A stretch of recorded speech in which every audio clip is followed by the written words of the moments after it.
As someone who had a very hard time reading this when I first picked it up, I feel like I am the perfect person to tell you why you need to add it to your TBR immediately. This is my official non-spoiler The Will of the Many review. If you are on my page at all, you know that I started this a long time ago and I just could not get past the first 200 pages. So I knew I was about to be in a reading slump, so I was like, okay, let me put this down and let me pick it back up when I'm ready. A lot of people told me that this reads YA. I can see why they said that, but it was not enough to deter me from enjoying the story. So when I picked it back up after the first 200, and let me reiterate, the first 200 are not bad.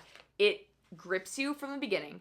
You have a story that you are very invested in, and you have characters that you understand and want to root for from the beginning. My problem was that I was having such a hard time committing to the amount of pages just because there was a lot going on. When I picked it back up, it was so easy for me to get back enthralled. And I don't want to give away too much because the more blind you go into this book, the better. But you should know book 2 comes out in November. So this needs to be at the top of your TBR. I am not kidding you when I say the story had me entertained the entire time. When I picked it up that second time and I started from that 10 or 15% mark or wherever I left off, I was never bored. There was something happening, I swear, in every chapter that had me needing to keep going. I had such a hard time putting this down, and then I don't say this lightly, because as a girl who has guessed many endings to many books, this is the most unique, well thought out, come out of nowhere ending. You can go back on my page and watch my full reaction to reading the ending,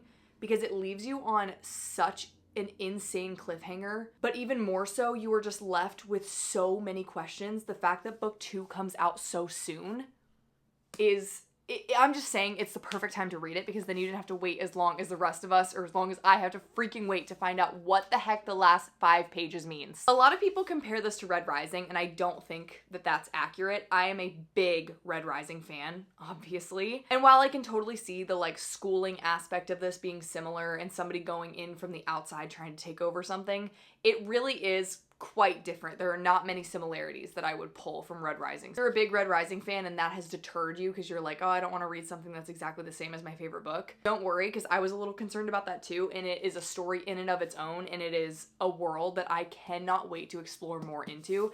And I can say with 100% certainty, the dedication it takes to get through the 681 pages is so worth it. Let me know if you've read this in the comments. Let me know your thoughts. This was such a pleasant surprise for me as someone who had such a hard time in the beginning just because I was in such a reading slump. This pulled me so far out of my reading slump because I was so interested the entire time, and the ending actually made me want to freak out, go crazy. I cannot wait for November. It cannot come soon enough.